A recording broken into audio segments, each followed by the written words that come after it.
제가 이 볼도전 전체 주제를 뭘로 생각하면 좋을까 생각이 들었었거든요. 고민하는 중에 그런 생각이 들었어요.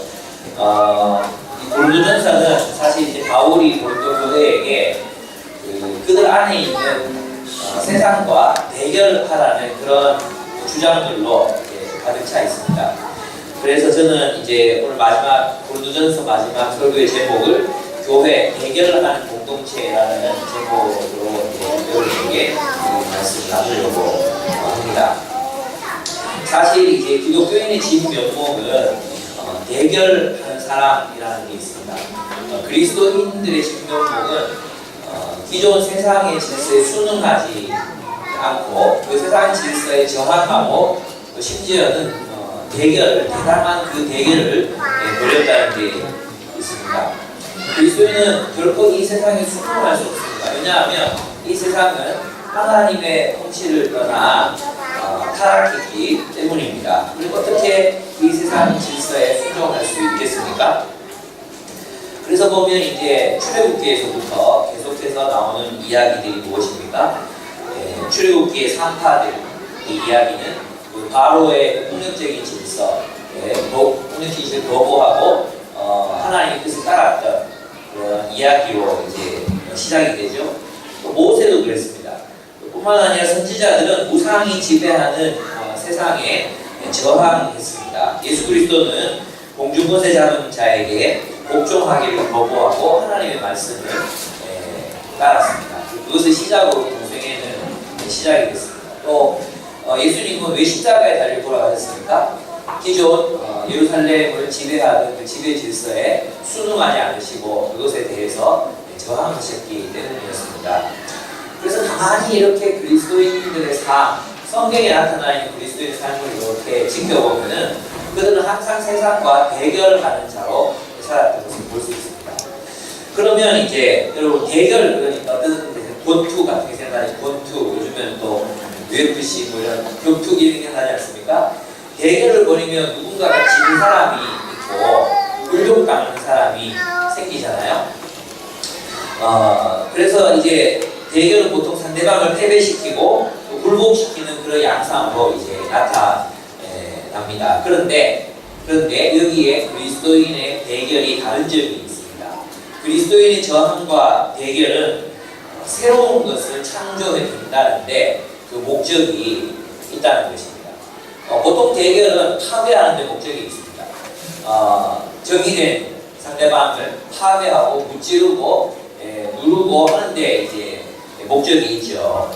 그러나 그리스도인의 대결은 상대방을 파괴하거나 누르거나 진압하는 데 있는 것이 아니라 새로운 공동체, 새로운 질서를 창조함으로 그 대결에서 승리한다는 것이 바로 다른 점이라고 할 수 있습니다. 예수 그리스도의 복음은 새로운 존재, 새로운 공동체, 그리고 새로운 문화를 이 세상으로 출현시킵니다. 즉 새로운 세계를 창조하는 것이죠.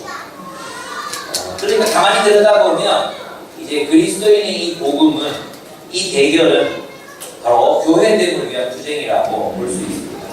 교회됨을 위한 투쟁.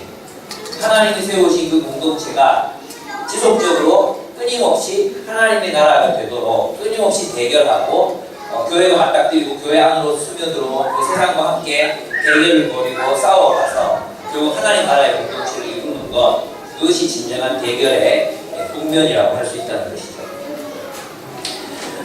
이제 제가 하는 얘기를 잘 들으셔야 됩니다. 보통 교회는 세상과 대결하지 않습니다. 세상과 대결하지 않는다는 것은 세상의 그 지배적인 가치나 세상의 문화나 이런 것들과 관련을 맺지 않는다는 것입니다. 그러면 세상과 대결하지 않는 교회는 어떻게 되는가 하면 개토가 됩니다.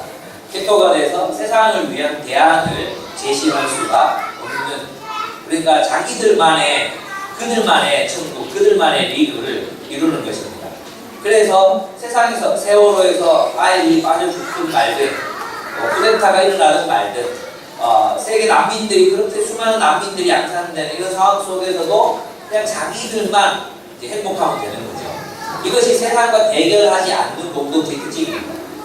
또 하나는 뭐냐 하면 이렇게 세상과 대결을 하지 않는 공동체가 되면 어떻게 되느냐 하면 궁극적으로는 세상에 이용당하게 됩니다.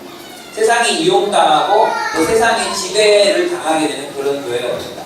그게 이제 바로 그 4.3 제주에 있었던 그 4.3 사건이라든지 이러한 사건에서 우리가 볼 수 있는 이야기입니다. 세상과 그러면 대결을 해야 돼요. 근데 세상과 대결을 해야 되는데 세상과 관련을 맺어야 된다는 뜻이겠죠. 그런데 또한 이런 방식의 대결, 세상을 굴복시키려는 교회들이 있었습니다. 세상을 굴복시키려는 교회들, 예를 들면 그런 그 십자군 운동이나 또 중세 시대에 또 여러 지역들을 정복하고 또 제국주의 교회들이 국가들이 여러 지역들을 정복하고 또 그들에게 기독교를 강요했잖아요. 그리고 믿지 않으면 뭐 다 꼬챙이에 꽂아서 죽이기도 하고 산채로 불태워 죽이기도 하고 그렇게 해서 온 부족들이 예수를 믿게 했잖아요. 그렇게 함으로 세상을 굴복시킴으로 대결을 벌였던 교회는 그 자체가 악마화되었어요. 그 자체가 세상이 된 거예요. 그러니까 이 두 가지 대결 방식, 세상과 대결을 회피하는 교회 타락해 반드시 타락해요. 세상과의 대결을 피하는, 여러분 불도문화 이런 공동체를 세상과의 대결을 피하는 공동체로 생각하잖아요. 그렇지 않습니다. 불도문화 여러 가지 제세력화 공동체들은 세상을 정확하게 인식합니다. 세상이 이러이러하기 때문에 우리는 그리스도의 공동체를 세상에 이러한 공동체를 이루어야 된다. 이런 개념이 높이 들어가지 않습니다. 그러나 대부분 한국 교회가 정치에 대해서 뭐 자도 아니고 저는 우도 아니에요. 뭐 예를 들면 또는 세상 문화에 대해서도 별로 관심을 가지지 않고 세상에 일어나는 일들에 대해서 별로 관심 없어요. 그래서 제가 우파 이게 그 담벼락에 가서 이렇게 살펴보잖아요. 그럼 이분들 하는 게 뭐냐 하면 독재든지 뭐 민주주의든지 자유주의든지 상관없다. 신앙의 자유만 허락해준다. 나는 그를 지지한다는 거예요. 그래서 미국의 많은 보수교회들이 트럼프를 지지했던 이유가 뭐냐 하면 정의라든지 공의라든지 이런 관점이 아니었어요. 그들이 학교에서 공기도 시간을 확보해준다. 그리고 동성애 반대한다. 기독교적 가치를 보존해주겠다. 이러한 공약 때문에 대부분의 보수 기독교인들이 트럼프를 지지했거든요.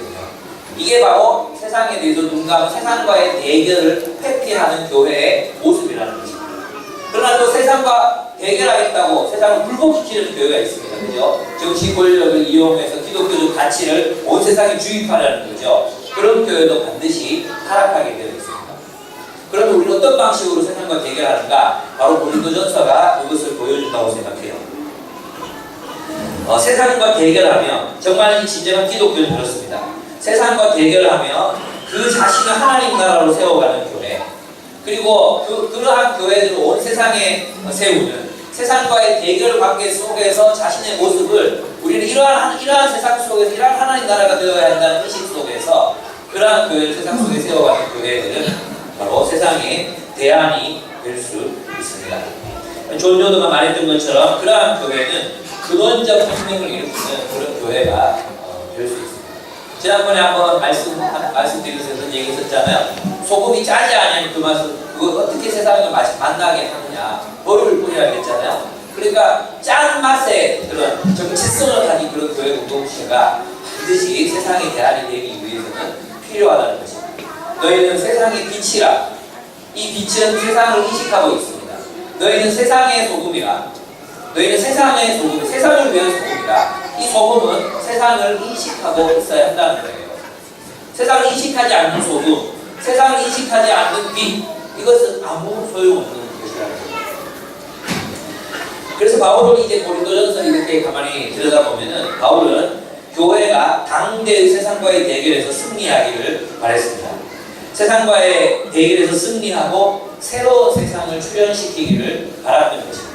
바울은 교회가 참으로 진정한 새로운 세계가 되기를 기대했던 것 같습니다.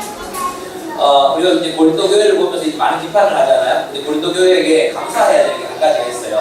뭐냐면 고린도 교회가 없었다면 고린도전서를 왜 읽을 수가 없었을 거예요. 그죠? 그리고 고린도전서를 읽으면서 얼마나 이 바울의 그 교회를 향한 그런 열정, 또 실제적으로 교회를 어떤 공동체로 만들어 가야 할 것인가에 대한 그걸 볼 수 있었잖아요. 그래서 이 타락도 필요하구나 생각이 들었어요. 그래서 오늘날 우리 한국교회 상황을 들여다보면서 진정한 교회됨을 추구하고 진정한 교회됨을 위해서 불투한다면 우리도 어떤 대안들을 만들 수 있지 않을까 그런 생각을 들었습니다. 고린도 교회는 이 5가지, 앞으로 이 고린도전서는 5개의 논문으로 이루어져 있거든요. 짧은 논문. 이 당시에 그렇게 짧은 논문은 아니에요. 오늘날은 워낙 길게 쓰니까 그렇지만 5개의 이야기, 5개의 논문이 이 고린도전서에 들어 있습니다.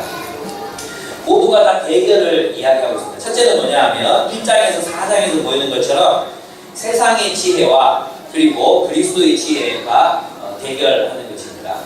교회는 세상의 지혜가 교회 안으로 들어오는 것을 용납해서는 안 됩니다. 교회는 세상의 지혜와 대결을 벌여야 한다는 것이죠. 여러분 그 고린도전서 1장에 4장 안 봐도 여러분 PBS 하셨으니까 아시잖아요. 그들이 주장했던 지혜는 바로 소피스트적인 그런 지혜였습니다. 그들은 자신들의 지혜, 자신들의 지혜가 다른 모든, 자신들이 공유하고 있는 지혜가 다른 모든 분파들을 압도하기를 원했습니다. 이기기를 원했다는 것입니다. 그러한 지혜는 자신들과 자신들의 공동체를 높이고 파랑을 만듭니다. 그리고 공동체를 파괴합니다.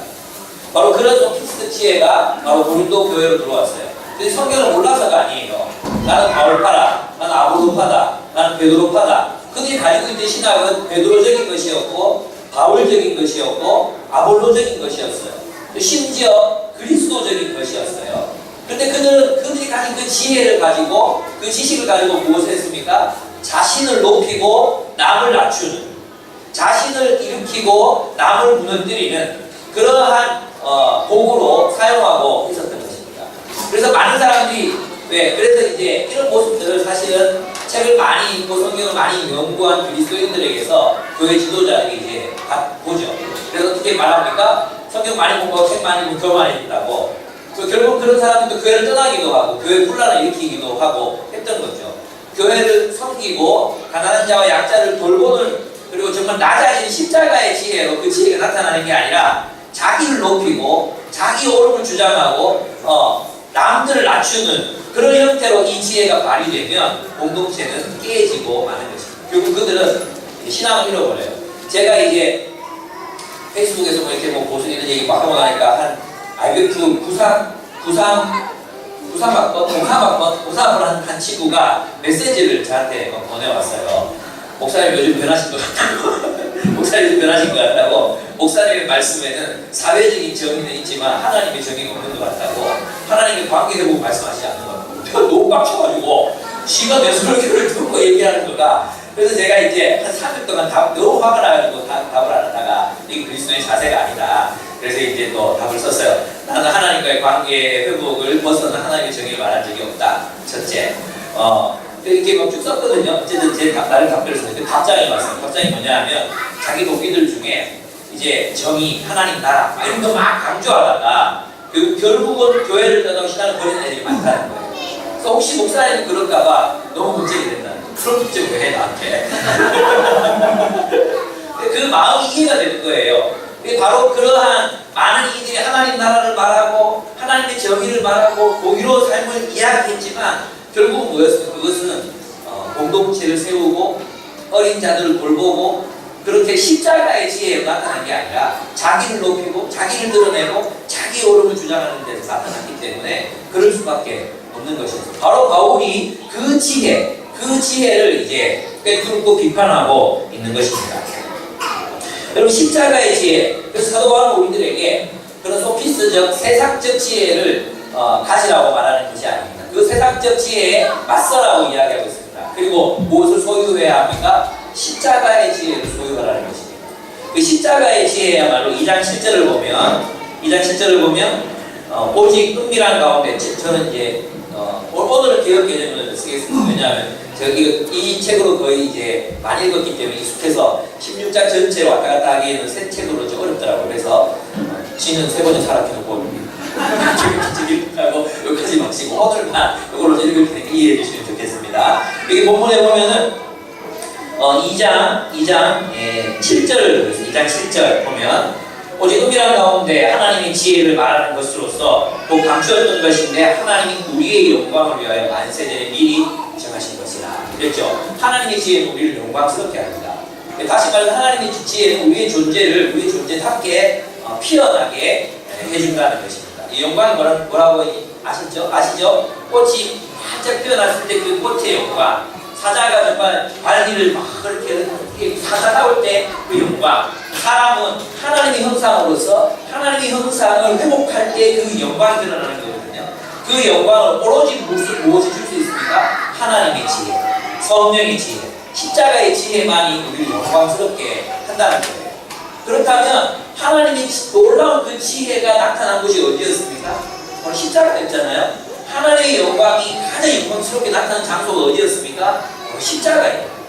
그 십자가는 하나님의 사랑과 자기 희생적인 사랑, 헌신, 그리고 놀라운 섬김, 그것이 그냥 온통 사람들에게 나타난 장소가 바로 예수 그리스도의 십자가였거든요. 그러니까 인간이 가장 인간다울 수 있을 때가 언제냐? 바로 인간이 타인을 위해서 십자가를 질 수 있을 때.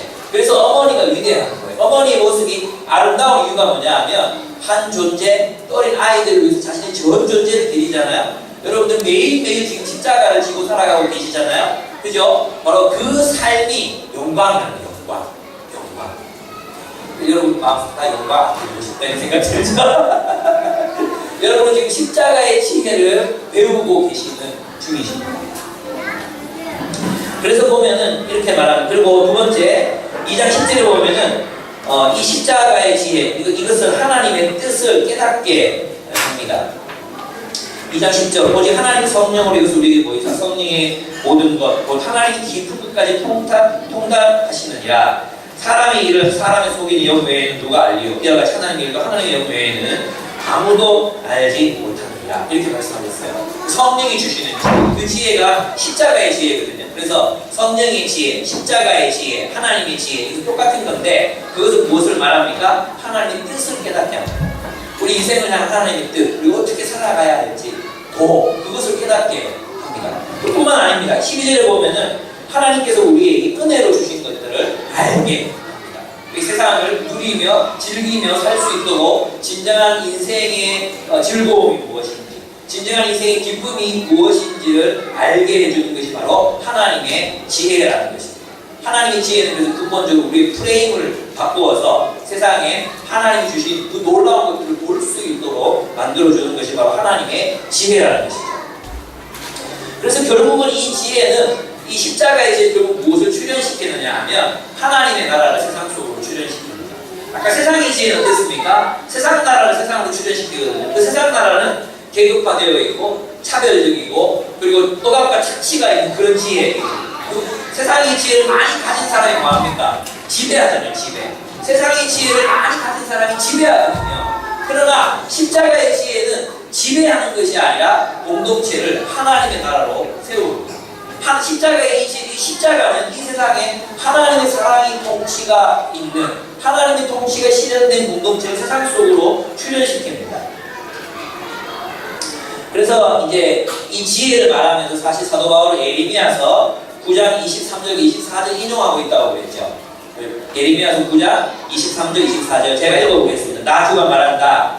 지혜 있는 사람은 자기 지혜를 자랑하지 말아라. 부자는 자기 재산을 자랑하지 말아라. 오직 자랑하고 싶은 사람이 이것을 자랑하라. 나 주가 긍휼과 공평과 정의를 세상에 실현하는 하나님인 것과 내가 이런 일을 하기를 좋아한다는 것을 깨달아 알만한 지혜를 가지게 되었음을 잘 알아라. 아멘.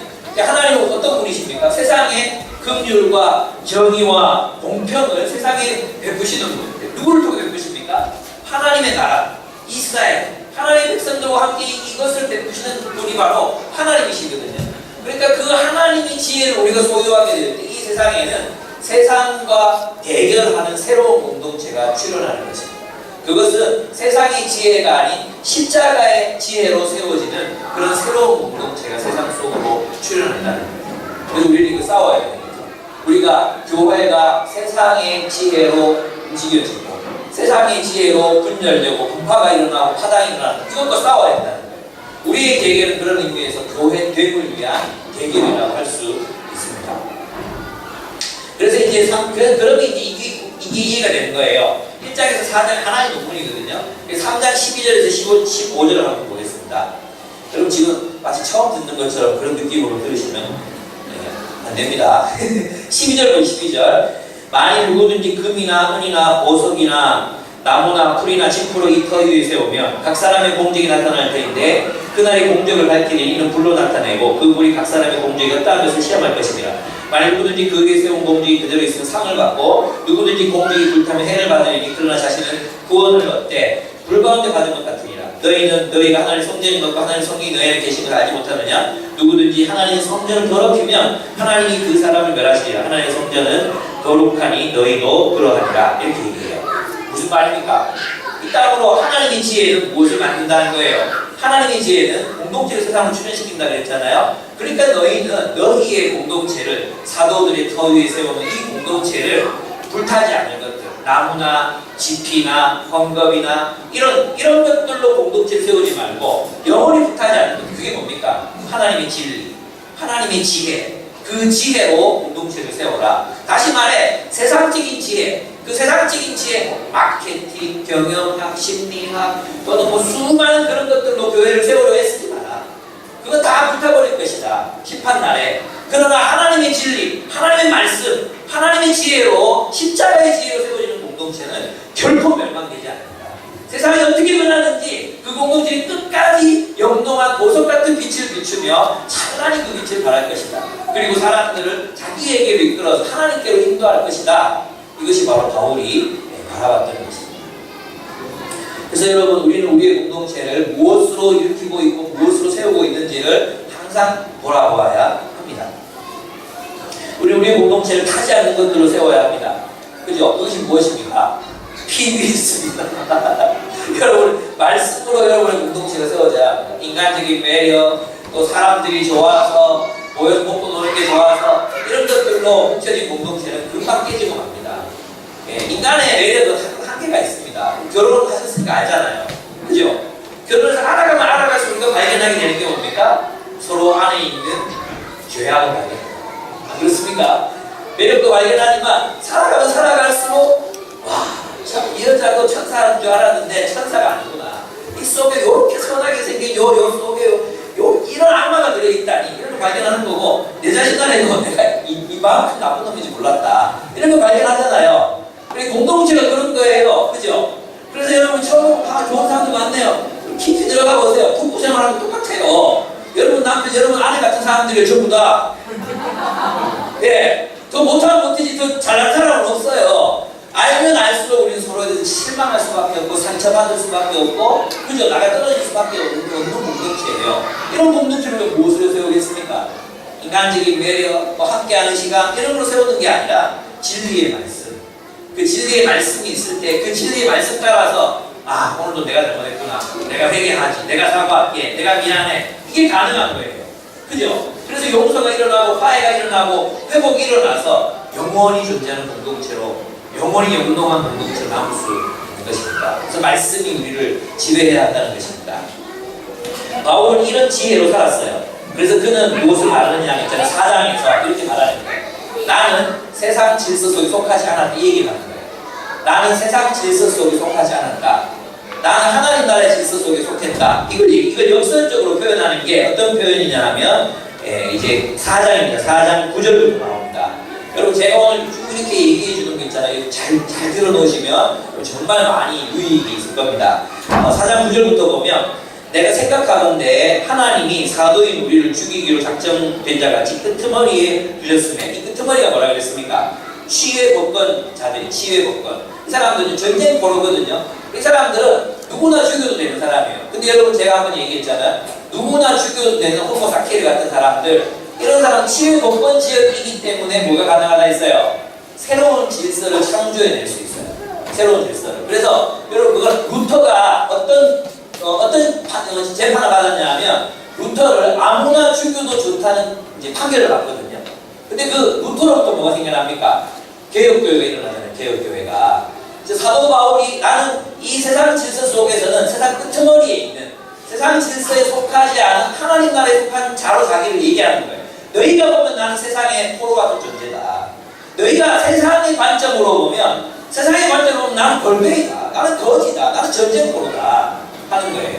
그런데 결국 사도 바울을 통해서 무엇이 일어났습니까? 새로운 교회들이 일어났습니다.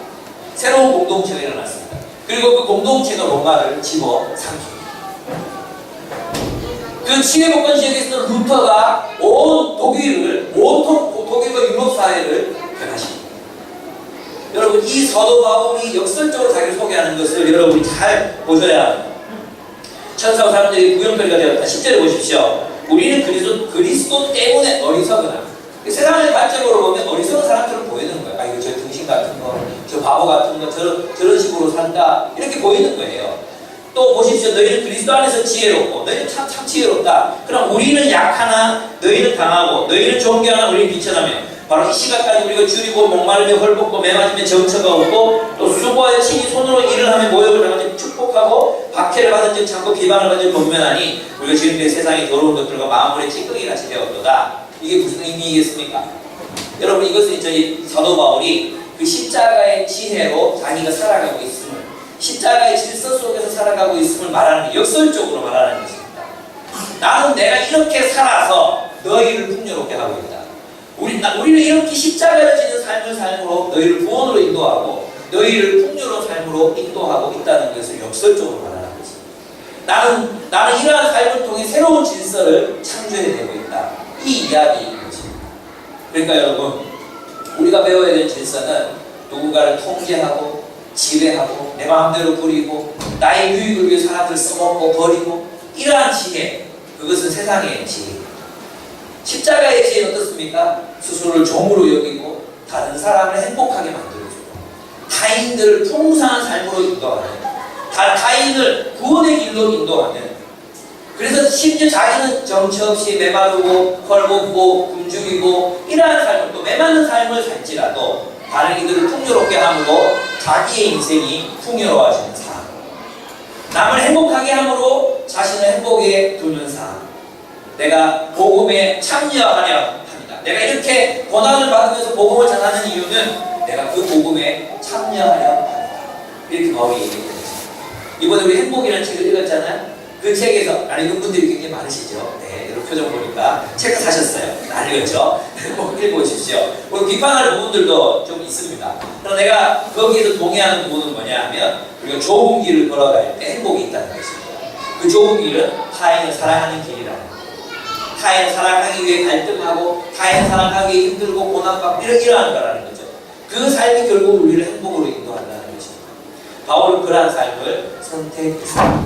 여러분, 우리는 세상의 지혜와 이 십자가의 지혜의 대결, 우리는 십자가의 지혜가 우리를 지배하도록 이 대결에서 승리해야 합니다. 바울은 승리하라고 우리를 격려하고 있습니다. 여러분, 승리하십시오. 두 번째로 5장에서 7장입니다. 여기서는 여러분, 여기서 기억나는 게 뭐 있어요? 5장에서부터 이렇게 쭉 보면 어떤 게 기억납니까? 교회 안에 음행하는 자가 있었어요. 음행하는 자, 그 몸으로 음행을 하는 자가 있었어요. 근데 그 음행은 아주 이제 이방 세계에도 없는 그런 음행이었어요. 그죠? 자신의 계모와 음행하는 자가 있었어요. 6장에 보면은 이런 주장하는 사람이 있었어요. 음식은 배를 위하여 있고 배는 음식을 위하여 있다. 이렇게 주장하면서 몸은 섹스는 몸을 위하여 존재하고 몸은 섹스를 즐기기 위해 존재한다. 이런 식으로 이제 은유적으로 표현했잖아요. 그래서 이제 5장에서 10장까지는 뭐냐 하면 몸의 정체야. 이 몸이 무엇을 위해 사용될 것인가에 대한 문제를 다루고 있습니다. 그래서 저는 이것이 이러한 대기로 생각해요. 하나는 뭐냐 하면 몸을 위한 삶과 몸을 위한 삶 대 삶을 위한 몸이에요. 성경은 몸을 위해 살지 말고 삶을 위해 몸을 사용하라고 말합니다. 삶을 위해 몸을 드리라는 것은 바로 그리스도를 위해서 우리의 몸을 사용하라는 것입니다. 근데 우리는 오늘날 세상은 어떻습니까? 세상은 항상, 제가 이제 페이스북에 세상은 진부하다고 썼습니다. 세상은 진부합니다. 어떻게 진부합니까? 언제나 세상은 자기를 위해 살라고 말합니다. 자기 행복이 우선이라고 이야기합니다. 자기 몸이 제일 중요하다고 말합니다. 그러면서 이제 자기를 섬기는 삶, 자기 몸을 위해서 사는 삶, 그러한 삶에 대해서 강박이 되어 있죠. 근데 성경은 뭐라고 말합니까? 이때도 마찬가지로 몸을 위해서 사는 사람이 있었습니다. 몸의 쾌락을 위해서 사는 사람, 몸의 안락을 위해서 살아가는 사람들이 있었습니다. 이들은 자신의 욕망으로 진리를 무너뜨리며 살아가고 진리를 무시하고 살았습니다. 계모와 간통한 자도 있었고 신전창녀와 합해서 이 몸을 즐기기 위해 있다고 주장하는 사람들도 있었습니다. 게다가 문제가 생기면 세상 법정에다가 막 호소하는 사람들이 있었어요. 근데 근데 여러분 있잖아. 이 세 가지를 연결할 수 있어 5장의 7장이 이해가 돼요. 하나는 보면 뭐였어요? 계무와 관통하는 자. 몸을 뭐에 사용했어요? 계무와 관통해서 이제 세상과 연합했죠. 창기와 관통했어요. 신전 창기와 연합했어요. 이게 무슨 말입니까? 그가 세상 질서와 연합했다는 뜻이에요. 세상 질서와. 그죠? 세상 법정에 호소했다는 게 무슨 뜻이겠어요? 하나님의 공동체를 자신의 근원적 공동체로 생각하지 않고 세상의 공동체를 자신의 근원적 공동체, 1차적 공동체로 생각했다는 거예요. 판단을, 지혜를 하나님의 말씀이 우리에게 뭘 요구하는 걸 생각하지 않고 세상이 뭐라고 말하나 들어보자. 세상 재판장들이 뭐라고 말하나 들어보자. 이렇게 된다는 거예요. 그러니까 이 사람은 어디에 속해, 이 몸이 어디에 속해 있는 사람이에요? 세상에 속해 있잖아요. 그죠? 그래서 사도 바울이 5장에서 7장에서 얘기하는 게 뭐냐 하면, 그런데 6장 15절 한번 보겠습니다. 6장 15절에서 갑자기 이런 얘기를 합니다. 15절. 이걸 이해해야 우리가 이 굉장히 이제 전체를 이해하는 것이죠. 6장 15절 제가 읽겠습니다. 너희 몸이 그리스도의 지체인 줄 알지 못하느냐? 내가 그리스도의 지체를 가지고 창의 지체를 만들겠느냐? 결코 그럴 수 없느니라. 이렇게 얘기하는 거예요.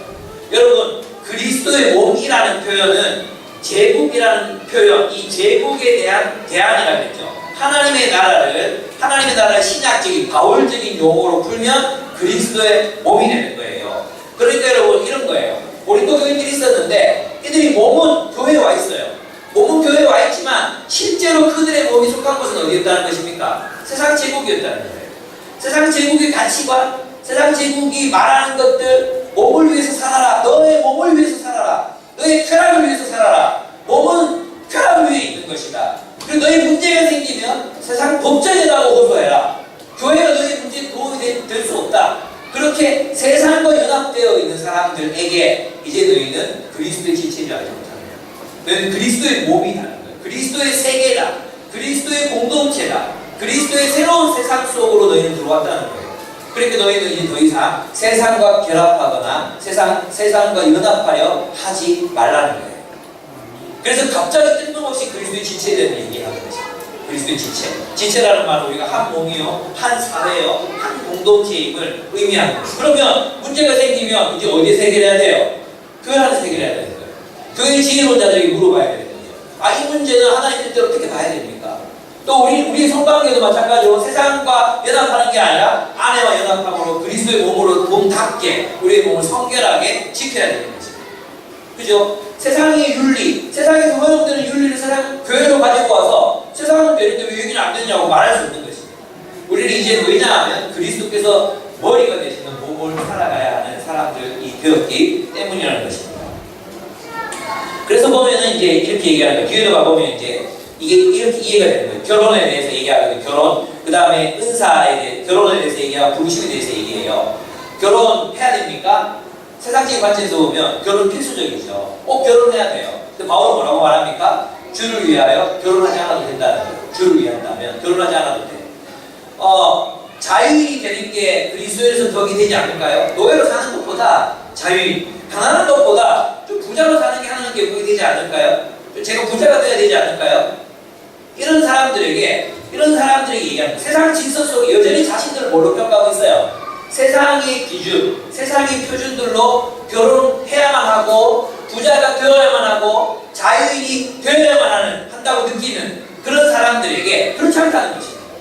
부르심의 자리, 너희를 부르실 때 그 자리 그곳에서 너희는 하나님의 부르심을 따라 살아갈 수 있는, 이제 세상에서 너희의 지위가 어떠하든지 너희의 성공이 어떠하든지 그것은 중요한 것이 아니라 이제는 그리스도 안에서 우리가 어떠한 삶을 살아가느냐가 중요하다. 어떤 자리든지 그리스도 안에는 종이나 자유인이 없다. 그리스도 안에는 결혼하는 게 더 유리하냐, 결혼 안 하는 게 더 유리하냐, 이게 없다. 할례 받는 게 중요하냐, 할례 받지 않는 게 중요하냐, 그리스도 안에서 이게 중요하지 않다. 이제 우리는 그리스도 안에서 새로운 존재로 부르십니다. 우리 새로운 존재, 새로운 지위를 부르십니다. 새로운 지위를 하나님 우리에게 허락하셨다 하는 것입니다.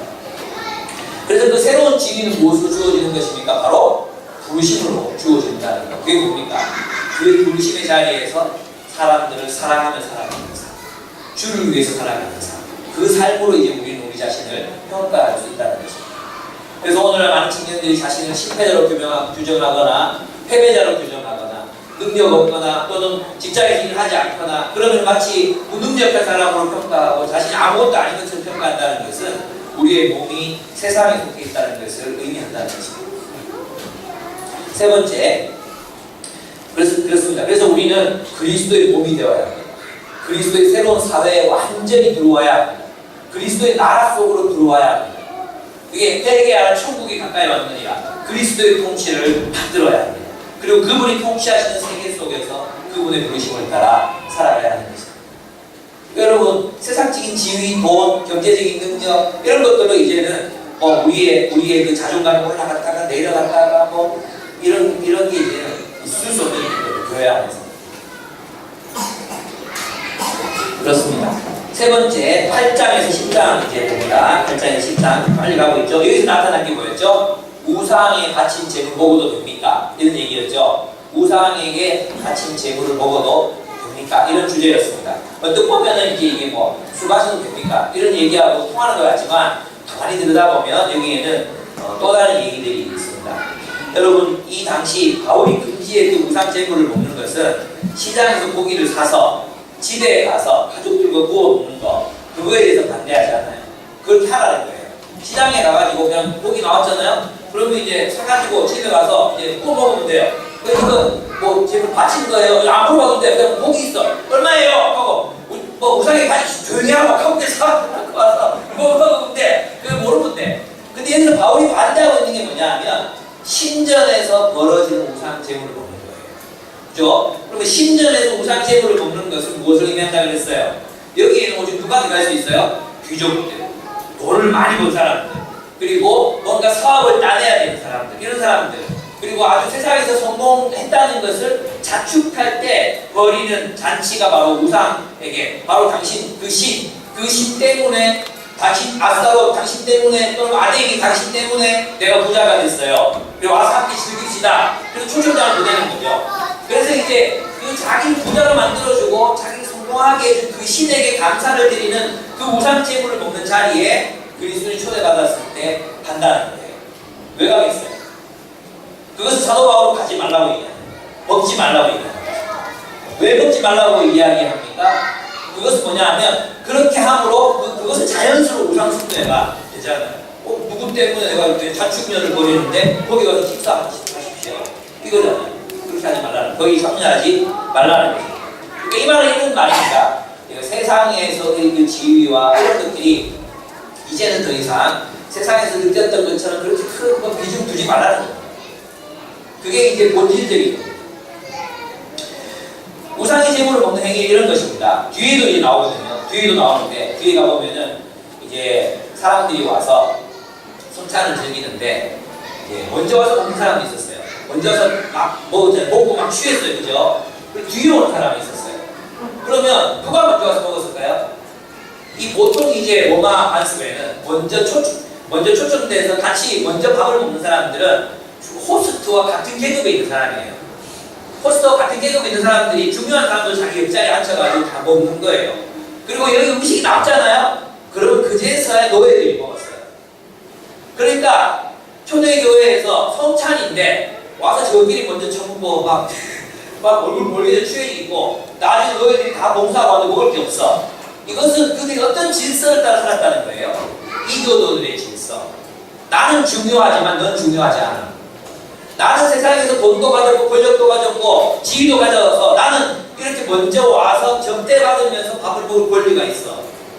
너희는 노예야. 나는 너희들과 경상 못해. 먼저 먹을 거야. 바로 그게 고린도 교회까지 문제였다는 거죠. 그러니까 있잖아요. 우상의 제물이 편해진 나를 알면서 가는 것은 뭐냐면 세상의 지위, 이게 더 중요하다는 거예요. 하나님 나라 안에서의 자신의 위치, 이게 중요한 게 아니라 그냥 세상에서의 지위, 나 그거 포기 못하겠다. 거기서 벌어지는 사회적인 어떤 이익이나 유익들, 나 그거 포기 못하겠다. 하나님의 뜻을 행하는 것보다 세상에서의 지위를 유지하는 것, 세상에서의 명예를 유지하는 것, 이게 더 중요한 행위가 바로 우상의 재물을 먹는 행위라는 거죠. 그것은 뭐냐면 우상의 지배 질서에 굴복하는 거라고 보았던 것입니다. 우상의 지배 질서에 굴복하는 것. 바울은 그것을 금지합니다.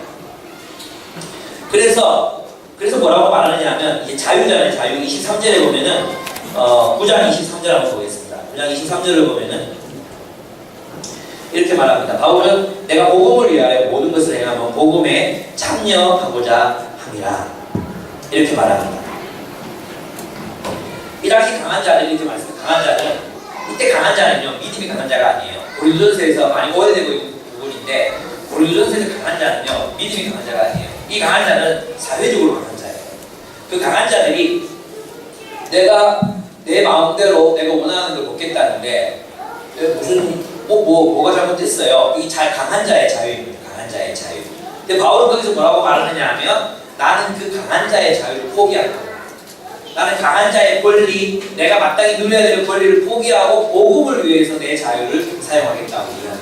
그래서 23절에 보면은 내가 복음을 위하여 모든 것을 행하면 복음에 참여하고자 함이라 라고 이야기하고 있습니다.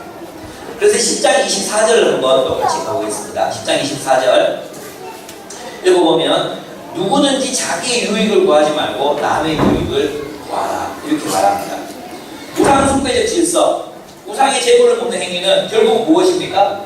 아니, 나를 위해서, 나를 위한 자유, 내 마음대로, 내가 이 기독 프로세를 유지하고, 내가 그 지배 질서에 참여하고, 내 나름대로의 자유, 이 자유는 진정한 자유가 아니라는 거예요. 그럼 무엇을 위한 자유가 돼야 돼요?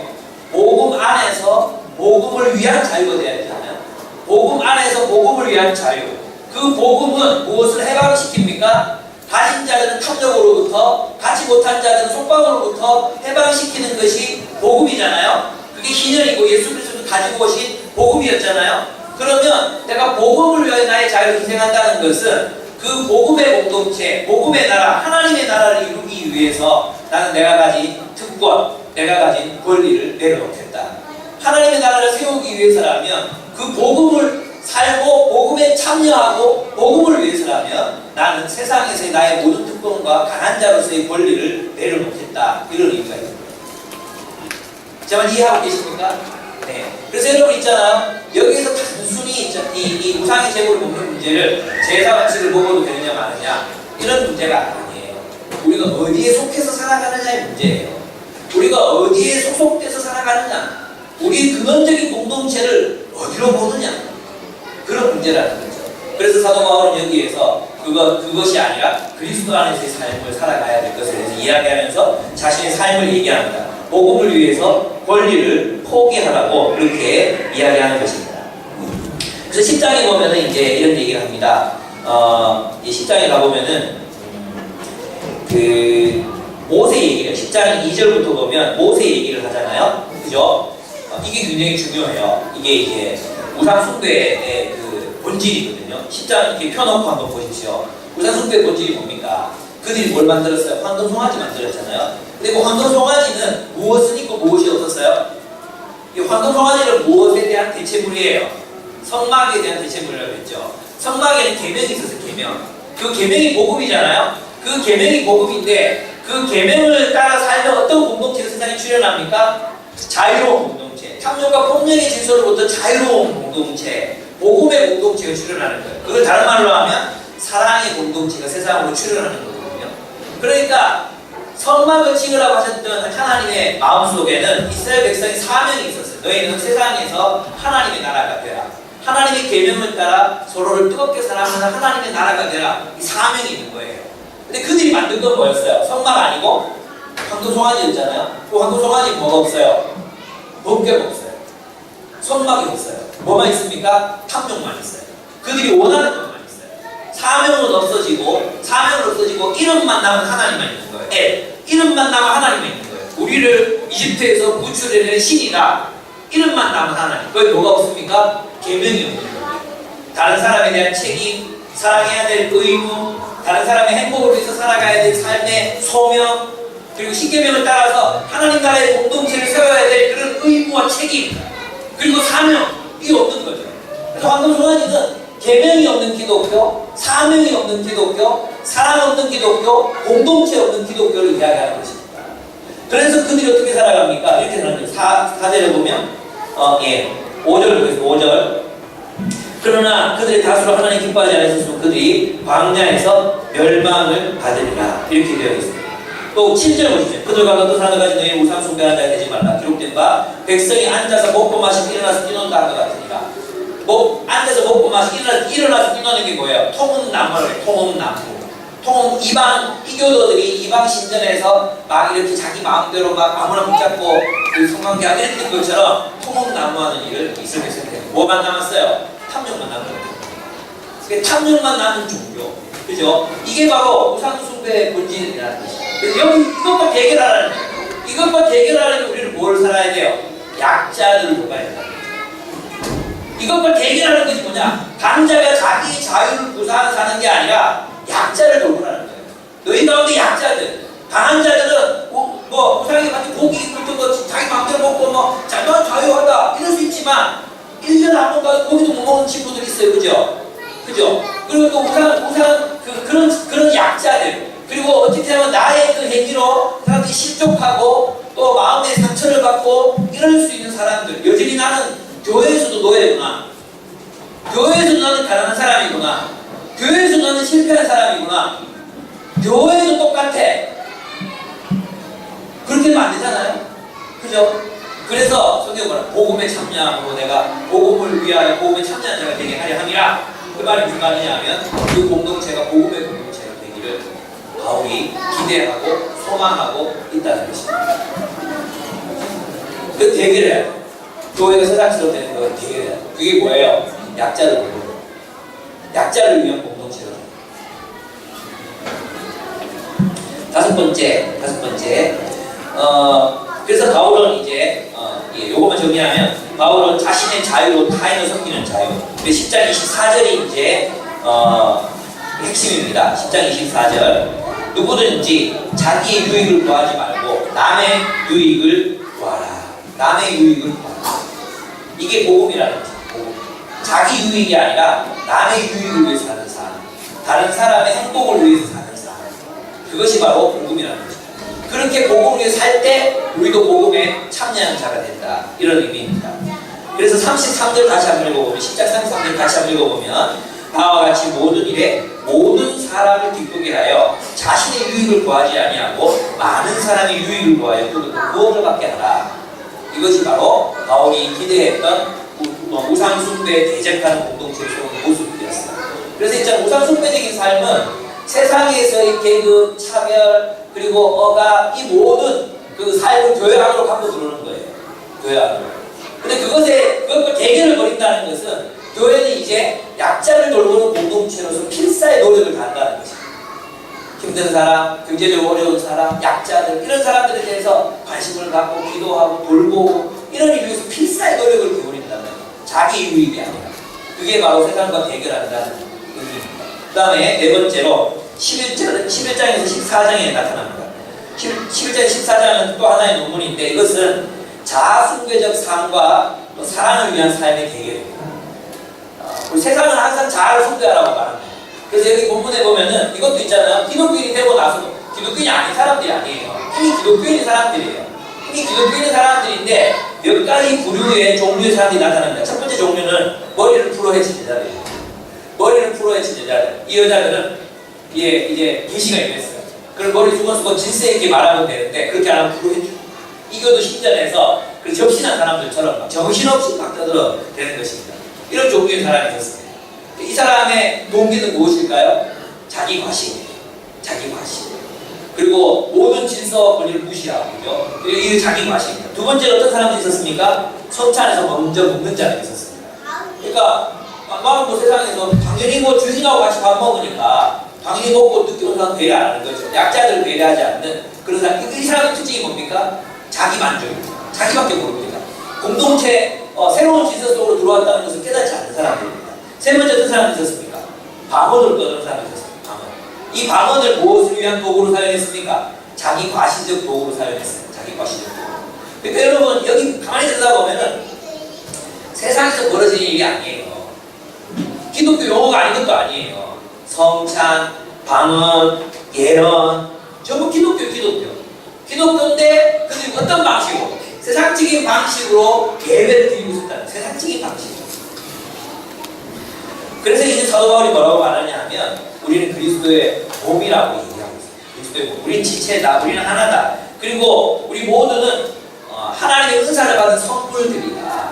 너만 특별하지 않아. 이거예요. 이걸 이제 이 11장에서 14장에서 한마디로 말하면 너만 특별하지 않아. 우리 모두가 특별해. 라는 거예요. 모든 사람들에게 하나님께서 은사를 주셨어요. 모든 사람에게 하나님이 은사를 주셨어요. 그럼 그 은사로 우리 모두는 공동체에서 우리 모두 특별한 사람이 되는 거예요. 그러니까 나는 특별히 하는 자랑에서 막 계시가 임하고 방언 터지고 막 예언하고 이런 게 아닌 거예요. 우리 공동체 모두가 하나님을 사랑하시는 존재다. 그래서 뭐라 그랬어요? 우리는 모두를 위한 선물이다. 우리의 존재는 우리 공동체 내 옆에 이 사람들을 위한 선물이다. 우리는 서로의 존재를 하나님이 보내주신 선물로 받아들이는 연습이 우리에게 필요하다는 것입니다. 나만 중요해, 나만 특별해가 아니라 우리 모두가 하나님 보내신 선물이다. 이런 인식이 있을 때 우리 공동체는 하나님의 나라가 되어갈 수 있습니다. 그래서 사랑하자 그랬죠. 13장에서 이게 사랑하자 이렇게 얘기하는 거예요. 아시겠죠? 사랑하자. 이 사랑이야말로 이 자기 과시와 또 자기 중심성을 파괴하는 유일한 해독제가 되거든요. 사랑하자. 여러분 그래서 이런 얘기하면 안 된다 그랬죠? 앞으로 우리 교회에서는 저는 사랑이 없는 사람이에요. 내 안에 사랑이 없어요. 이런 얘기 하지 말라 그랬죠? 우리 안에는 사랑이 원래 없어요. 우리 안에는 내장이 있어요. 내장. 우리 안에는 심장 있고 허파 있고 위장 있고 대장 있고 소장 있어요. 예. 그러니까 우리 안에 내장이 있어요. 예. 우리 안에 사랑 없어요. 파고파고 있는가? 사랑은 뭐라 그랬어요? 사랑은 행동이라고 했잖아요. 사랑은 행동이거든요. 사랑이 없는 대신 사랑을 할 수 있어요. 행동. 오래 참고 친절하고 또 자비를 베풀고 이렇게 우리는 사랑할 수 있어요. 사랑은 행동을, 사랑은 동사라고 했잖아. 사랑은 명사가 아니에요. 여러분, 여러분의 존재가 사랑이신 분은 하나님밖에 없어요. 존재가 사랑이신 분은 하나님밖에 없어요. 우리가 그 존재가 사랑이 되려면 안 돼요. 우리는 그 존재로부터 나온 힘으로 사랑하는 거예요. 이해되십니까? 우리 존재가 사랑이 되려고 하면 불가능한 거예요. 어떻게 사랑이 됩니까? 뭘로 사랑이 됩니까? 하나님 십자가 사랑 계속 묵상하고 있어도 눈물 흘리고 사랑이 됩니까? 됩니까? 안 맞습니까? 우리 죄됨을 깨닫고 내 죄인들을 깊이 깨닫고 십자가에 엎드리면 사랑이 나옵니까? 사랑이 됩니까? 저 그거 안 해본 줄 아십니까? 저를 쥐어짜고 핥히고 나 자신을 죄인으로 만들고 엎드리고 주여 죄인으로소이다 몇 날 며칠 울고 금식하고 안 해봤습니까? 그 끝나고 나면 사랑이 저절로 됩니까? 천만의 말씀이에요. 사랑은 행동이기 때문에 우리의 습관을 바꾸지 않고 우리의 행위를 바꾸지 않고 의도적으로 훈련하지 않으면 사랑은 불가능한 것입니다. 사랑은 우리 내면으로부터 나오는 게 아니라 사랑은 우리 훈련으로부터 되어지는 것입니다. 그렇게 훈련될 때 우리 존재가 사랑으로 변화되어 가는 것입니다. 우리의 몸이 훈련될 때 우리의 마음도 따라가는 것입니다. 여러분 제가 하는 말을 잘 기억해주세요. 그래서 사도 바울은요 고린도전서에서 계속 몸을 얘기하고 몸, 땅, 세상, 창조 이걸 얘기해요. 그래서 우리 실제로 서로 사랑합시다. 사랑은 동사예요. 사랑은 하면 됩니다. 사랑 못했다고 내 안에 사랑이 없어 뭐 확인하실 필요 없어요. 원래 없었어요. 원래 없는데 뭘 또 확인해요. 그냥 사랑을 하면 되는 거예요. 아시겠죠? 그 사랑의 공동체를 함께 세워가는 거죠. 자아숭배적 삶을 깨고 사랑을 위한 삶. 그래서 여전히 우리 이런 대결이 있는 거예요. 나를 숭배하고 나를 높이고 내가 어떻게 이렇게 되고 싶은 이런 욕망이 있잖아. 끊임없이 우리 싸워요. 그리고 뭘 추구해야 돼요? 사랑하자. 사랑을 위한 실력을 갖추자. 사랑하기 위한 능력자. 사랑을 위한 능력자가 되자. 예, 그거. 그리고 그걸 배워가야 한다는 것입니다. 이제 마지막으로 15장에서 16장입니다. 이제 부활의 얘기입니다. 그죠? 그리고 가깝기 때문에 이건 기억이 잘 나시죠? 예, 부활이 없다는 것은 무엇을 의미하느냐 하면 이런 것입니다. 이건 이제 다섯 번째는 세상의 소망과 부활의 소망에 대한 대결입니다. 부활이 없으면 뭐만 남습니까? 세상만 남잖아요. 이 세상, 그러니까 지금 세상, 죄 많은 세상, 그리고 탐욕과 폭력의 세상만 남잖아요. 부활이 없으면 그냥 세상에 소망 두고 살면 돼요. 세상에. 부활이 없으면 있잖아요. 그냥 남들처럼 살면 돼요. 저는 제가 싫어하는 그 복음성가 중에 하나가 이런 게 있어요. 세상은 말하지, 이 길은 뭐죠? 이 길은 달고, 달콤하고 어쩌고 십자가에 힘들고 어려운데 왜 그 길을 선택하냐고. 이렇게 정확한 가사가 생각이 납니다. 아십니까? 아는 분들 한번 소리 내서 한번 이 길은 이 좁디 좁은 길을 가냐고, 앞에는 뭐 달콤하고 어떤 길이 있는 좁디 좁은 길. 어쨌든 그래요.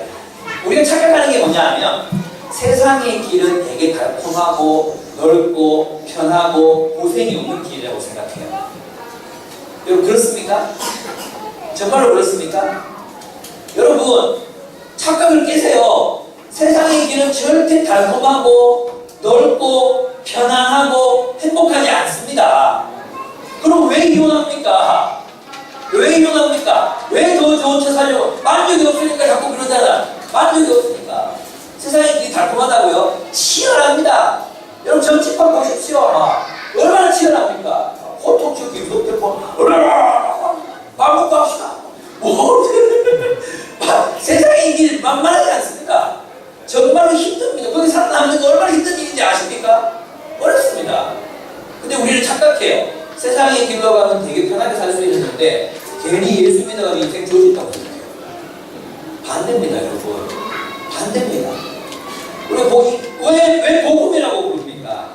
이 길이 참으로 우리를 행복하게 하고 참으로 우리를 기쁨으로 인도하기 때문이에요. 부활의 소망은 바로 그러한 세상, 진짜 사람이 사람답게 사는 세상, 그리고 정말로 모든 기쁨과 즐거움이 가득한 세상, 그런 세상이 이미 시작됐다는 것입니다. 이미 그 세상이 예수 그리스도의 부활로부터 시작되었습니다. 그리고 그 세상이 이미 아직 사이에서 활동하고 있고 결국 주님께서 재림하실 때 그날은 완성될 것입니다. 여러분 좁기 좁은 길이고 힘들고 어려운 길인데 왜 그 길 가려고 하세요? 그러면 천국은 더 좁을 텐데 마지막 완성되는 그 나라는 완전히 그 금욕과 뭐 이런 삶일 거 아니에요. 그렇지 않아요. 그 삶이 우리를 행복하게 해요. 그리스도를 따르는 그 길이 우리를 행복하게 하고 우리를 기쁨으로 가득 찬 삶으로 우리를 인도합니다. 행복이라는 저자가 말했잖아요. 십자가를 지면서 예수는 기쁘셨을까? 기쁘셨을 것이다. 저는 믿어요. 저는 그렇게 생각해요. 육체적으로 고통스러우셨겠지만 그분은 기쁨으로 가득하셨을 것 같습니다. 왜냐하면 그분은 사랑이시기 때문에.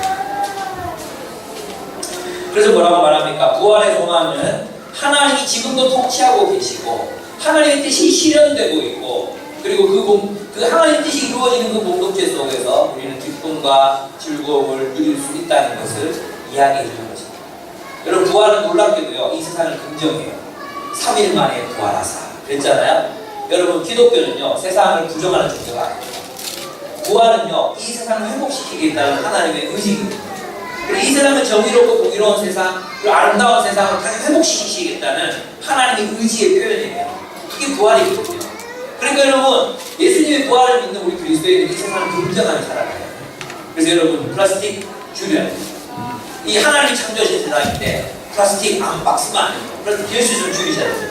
기왕이면 종이컵에 쓰시고 또 기왕이면 먹을 것 가지고 다니시고 쓰레기도 막 버리는 이것도 있잖아요. 우리 이런 데 관심 가져야 돼요. 해변마다 막 쓰레기로 막 지금 이제는 더 놀러 갈 데도 없어요. 진짜. 얼마나 더러워졌는지 몰라요. 네. 하여튼 이건 좀 너무 외라서 그렇습니다. 그래서 우리는 주의 일에 힘쓰는 자들이 되어야 돼요. 이건 왜냐하면 영원할 것이기 때문이라는 것입니다. 결론을 맺겠습니다.